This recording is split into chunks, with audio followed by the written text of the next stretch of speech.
오늘 우리가 함께 묵상할 본문 말씀은 창세기에 기록되어져 있는 10개의 족보 가운데 마지막 족보인 야곱의 족보를 소개한 이후에 야곱의 12아들들의 행적에 대한 이야기로 요셉을 중심으로 그 이야기가 창세기 50장까지 소개가 되어집니다. 야곱이 가나안 땅 곧 그의 아버지가 거류하던 땅에 거주하였으니 야곱의 족보는 이러하니라.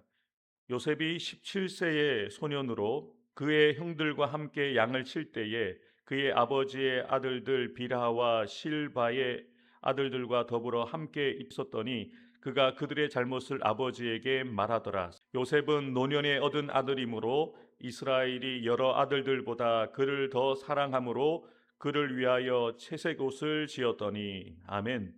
요셉은 아버지에게 가장 사랑을 많이 받은 아들이었습니다. 노년에 얻은 아들이었고 그가 가장 사랑하는 아내 라헬이 낳은 첫 번째 아들이었기 때문이죠. 야곱이 요셉을 사랑하는 것은 이해가 됩니다. 왜 하나님께서는 야곱의 12아들들 가운데 야곱을 선택하시고 또 그에게 꿈을 주시는데 2번 주시고 또 그 꿈을 통해서 하나님이 하실 일들을 이루어 가시는지 그 이유를 오늘 말씀을 통해서 함께 살펴보고자 합니다. 그렇다면 요셉은 그의 다른 형제들 가운데 어떻게 하나님께 선택받은 사람이 될 수 있었을까요? 요셉에게 다른 형제들에게 없는 어떤 특별함이 있었기 때문에 하나님께 쓰임받는 사람이 될 수 있었을까요? 요셉은 다른 형제들보다 정직하고 거룩했기 때문에 하나님께 쓰임 받았습니다. 하나님께서 하나님의 백성 되어진 저와 여러분들에게 가장 원하시는 것이 무엇일까요? 많은 일들을 감당하고 또 하나님을 위해서 대단한 일을 하기를 원한다고 우리는 생각을 합니다. 그래서 남들보다 열심히 하고 남들보다 많은 일을 하는데요. 하나님은 우리에게 원하시는 것을 분명하게 율법을 주시면서 말씀을 하셨습니다. 너는 이스라엘 자손의 온 회중에게 고하여 이르라. 너희는 거룩하라. 나 여호와 너희 하나님이 거룩함이니라. 아멘. 요셉이 그의 이복 형님들이 잘못하고 있는 것을 그의 아버지에게 고하였다라고 그렇게 소개를 합니다. 사실 17세의 소년이기 때문에 인격적으로 또 신앙적으로 미숙하기 때문에 충분히 보자질쟁이라고 이야기할 수 있습니다.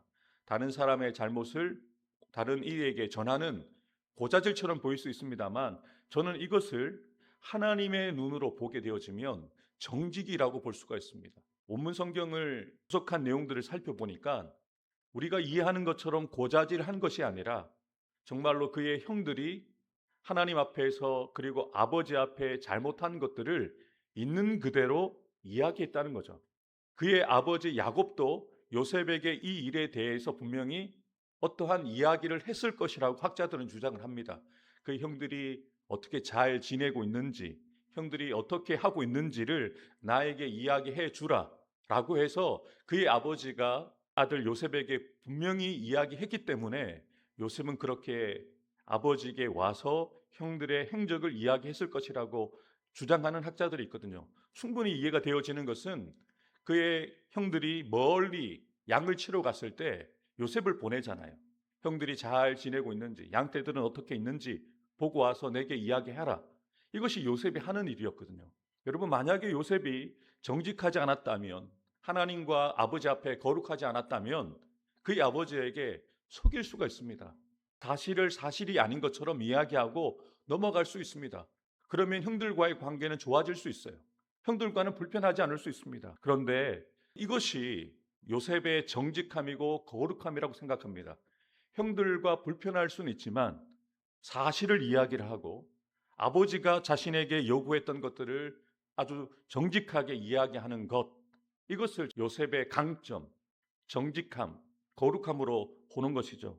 하나님께서 거룩하시기 때문에 하나님께 쓰임 받는 사람은 거룩해야 합니다. 그래서 사도 바울은 자신의 영적인 아들 디모데에게 편지를 쓰면서 무슨 이야기를 합니까? 큰 집에는 금과 은의 그릇이 있을 뿐만 아니라 나무와 질그릇도 있어 기히 쓰는 것도 있고 천히 쓰는 그릇도 있다. 그러므로 누구든지 이런 것에서 자기를 깨끗하게 하면 기히 쓰는 그릇이 되어 거룩하고 주인의 쓰심에 합당하며 모든 선한 일에 예비함이 되리라. 세상 사람들은, 믿음이 없는 사람들은 금 그릇이 되려고 하고 은 그릇이 되려고 합니다. 더 화려하게 보이고 더 가치 있는 사람이 되려고 자신을 증명하는데요. 하나님이 보시는 것은 한 가지입니다. 담을 수 있는 깨끗한 그릇인가? 기이 쓸 수 있는, 하나님이 필요로 할 때 쓸 수 있는 깨끗한 그릇인가를 보시는 거죠. 왜 하나님께서 12형제 가운데 요셉에게 꿈을 담으셨는가? 꿈을 담을 수 있는 그릇이었기 때문입니다. 꿈을 가지고 그 꿈을 이루어갈 수 있는, 하나님이 보시기에 합당한 사람이었기 때문에 그에게 꿈을 주었다는 거죠. 이것만 보아도 요셉은 다른 형제들과 남다르고 바른 믿음의 사람이었다는 거죠. 여러분, 하나님께 쓰임 받기를 원한다면 우리는 많은 능력을 가지기를 구하기보다, 많은 경험을 쌓는 것보다 하나님 앞에 거룩해야 합니다. 하나님의 쓰심에 합당하도록 우리 자신을 깨끗한 그릇으로 준비해야 한다는 것이죠. 하나님께 쓰임 받는 사람이 되기 위해서 요셉에게는 어떤 특별함이 있었을까요? 두 번째로, 요셉은 확실한 믿음이 있었습니다.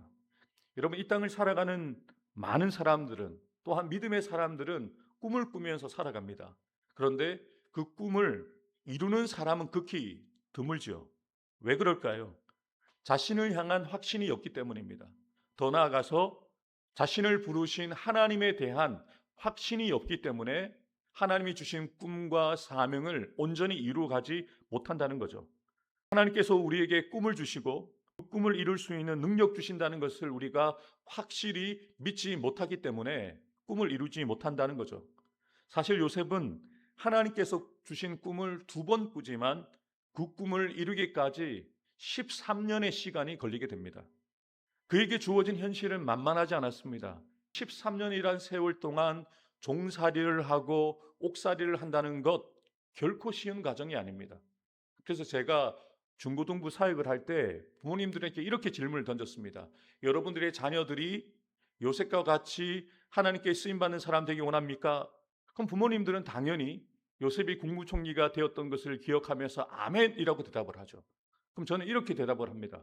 그러면 여러분, 여러분의 자녀들이 요셉과 같이 종살이를 해야 되고 옥살이를 해야 되는 그 터널을 지나야 된다면 그래도 요셉과 같이 쓰임받는 사람 되기를 원하십니까? 그러면 아멘이 안 나와요. 우리는 화려한 그 국무총리라는 타이틀만을 생각을 하는데요. 빛을 보았던 요셉의 삶을 생각하지만 요셉이 그 빛의 삶을 살기 위해서 어둠의 터널을 지났던 세월을 잊어버리죠. 요셉이 하나님에 대한 믿음이 없었다면 그 13년의 긴 터널을 통과할 수가 없었습니다. 한 줄기 빛을 본 것이죠. 하나님께서 자신에게 주신 그 꿈을 믿었고 하나님이 자신과 함께 하신다는 것을 믿었기 때문에 요셉은 자신에게 주신 꿈을 이루기까지 자신의 믿음을 지키고 자신이 해야 되는 일들을 성실하게 감당해 갔다는 것이죠. 하나님께서 주신 꿈으로 인해서 이복 형님들에게 시기와 질투를 받게 되고 살해의 위협까지 받게 되지만 그는 눈에 보이는 사람들을 두려워하거나 환경 때문에 자신에게 주신 꿈을 포기하지 않습니다. 본문에 소개되고 있는 요셉의 행동을 통해서 알 수가 있습니다. 아무리 눈치가 없는 사람이라도 다른 사람들이 자신을 좋아하는지 자신을 미워하는지 요셉도 그런 눈치는 있습니다. 그런데 본문에서 분명히 알 수 있는 것은 요셉의 형님들이 요셉을 너무 미워했다는 겁니다. 아버지가 형들보다 요셉을 더 사랑하는 것을 보고 미워했는데 요셉이 꿈 이야기를 했더니 더욱 미워하게 되어집니다. 여러분, 요셉이 하나님께서 주신 꿈이라는 확신이 없었다면 자신의 꿈을 자신이 미워하는 형들에게 이야기할 수 있었겠습니까? 그럴 수 없었습니다. 요셉은 그의 꿈으로 말미암아 형들에게 미움을 받게 되었고 결국 죽음의 위기도 맞게 되었습니다. 다행한 것은 자신이 죽을 수 있다는 것도 알고 있고 형들이 미워한다는 것도 알고 있지만 그럼에도 불구하고 요셉은 하나님에 대한 믿음, 자신에게 주신 그 꿈이 하나님을 통해서 이루어질 것을 확실히 믿었기 때문에 하나님은 요셉에게 그 꿈을 주신 것이고 그리고 그 꿈을 결국 이루게 되어진 것이죠. 요셉의 형들은 요셉을 미워했는데 적당히 미워한 것이 아닙니다. 너무 미워서 죽이고 싶을 만큼 미워했다는 거죠. 그런데 여러분, 그렇게 요셉을 미워하는 형들에게 아버지가 심부름을 보냅니다. 여러분들이 요셉이었다면 자신을 미워하는 형들만 있는 곳까지 심부름을 가시겠습니까? 형들이 자신에게 어떤 해코지를 할지 알 수가 없습니다. 내가 요셉이라면 절대로 가지 않을 것이라고 아버지에게 이야기할 것 같아요. 아버지도 아시잖아요. 형들이 저를 어떻게 미워하는지 아버지 아시잖아요. 근데 그 형들만 있는 곳에 저를 보내신다고요? 저는 절대로 못 가겠습니다. 근데 요셉은 형들에게 보낼 때 잠시의 머뭇거림도 없이 형들에게 갑니다. 왜요? 요셉은 형님이 두렵지 않기 때문입니다. 요셉은 하나님께서 자신에게 두 번이나 꾸게 하신 꿈을 이루어 주실 것이라는 것을 확신했고, 하나님께서 자신과 함께 하신다는 확신이 있었기 때문입니다. 사랑하는 성도 여러분, 믿음의 사람들에게 무엇이 있어야 됩니까? 믿음이 있어야 됩니다. 우리에게는 다른 그 어떤 것보다 하나님에 대한 믿음, 우리와 함께 하신다는 것, 우리가 하나님을 찾을 때 우리를 만나 주시고 우리에게 은혜를 주시고 상 주신다는 것을 믿어야 합니다. 어디에 있든지, 교회에서 예배를 할 때든지, 가정에서 일터에서 일을 할 때든지, 길을 걸어갈 때든지 하나님이 나와 함께 하신다는 믿음이 있어야 우리는 믿음의 사람인 것이죠. 요셉은 꿈의 사람이기도 했지만 믿음의 사람이었습니다. 믿음이 있었기 때문에 믿음의 사람 요셉의 그릇 가운데 하나님이 주신 꿈을 담을 수가 있었던 것이죠. 요셉이 하나님께 쓰임받는 사람이 될 수 있었던 세 번째 비결이 무엇입니까? 바로 성실했기 때문입니다. 요셉은 한결같이 성실했습니다. 아버지가 그 형들에게 보냈을 때 그 형들은 세겜에 있었습니다. 그런데 그 세겜의 형들이 있지 않습니다. 그 지역 사람이 너희의 형들이 세겜에서 양을 치다가 도단으로 갔다. 여러분, 세겜까지의 거리도 결코 짧지 않은 거리인데요. 세겜에서 도단까지의 거리는 수십 킬로가 됩니다. 며칠 길을 더 가야 됩니다. 여러분들 같으면 가시겠습니까? 힘겹게 아버지의 심부름을 따라서 세겜까지 왔는데 형들을 못 찾았어요. 그런데 없으면 돌아가면 편합니다. 어차피 자기를 싫어하는 형들이니까 굳이 보지 않아도 됩니다. 돌아가서 아버지 제가 세겜까지 갔는데 세겜을 이미 떠나고 없었습니다라고 이야기해도 아버지에게 충분히 잘했다고 칭찬받을 수 있습니다. 그런데 그는 자신에게 맡겨진 일에 대해서 최선을 다하는 성실한 사람이었던 거죠. 그리고 이 요셉의 성실함은 어디에서 발휘가 됩니까? 그가 종으로 팔려가서 보디발의 집에 종으로 팔려갔을 때도 그의 성실함을 보고 보디발은 그를 가정총무로 삼습니다.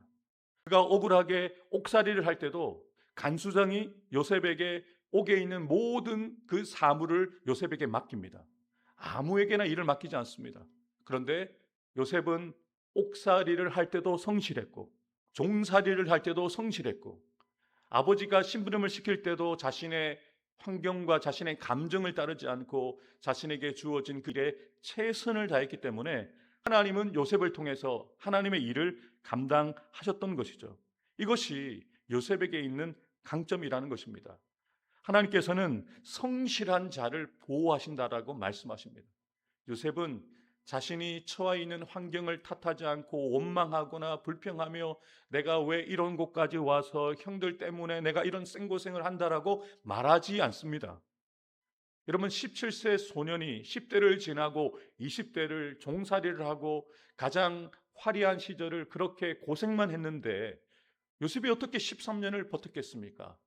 눈에 보이는 환경, 또 자신이 처한 환경을 변명거리로 삼지 않고 핑계거리로 삼지 않고 최선을 다해서 그 일을 감당했는데요.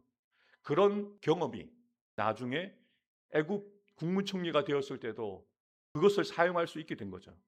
보디발의 가정총무로서 일을 감당하는 성실함 때문에 감옥에서 간수장을 도와서 일을 돕는 일을 통해서 결국 애굽의 국무총리에서 실력을 발휘할 수 있게 되었던 것이죠.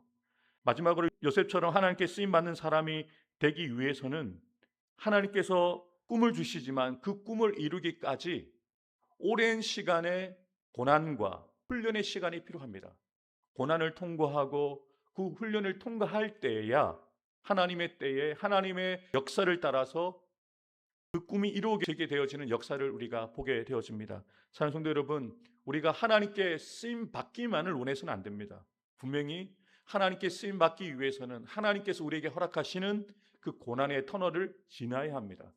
하나님께서 우리에게 원하지 않는, 뜻하지 않은 그 고난들과 훈련들을 우리에게 허락하실 때 그 고난 고난을 기쁘게 감당할 때에야 우리가 요셉처럼 하나님께 쓰임 받는 사람이 될 수 있다는 것이죠.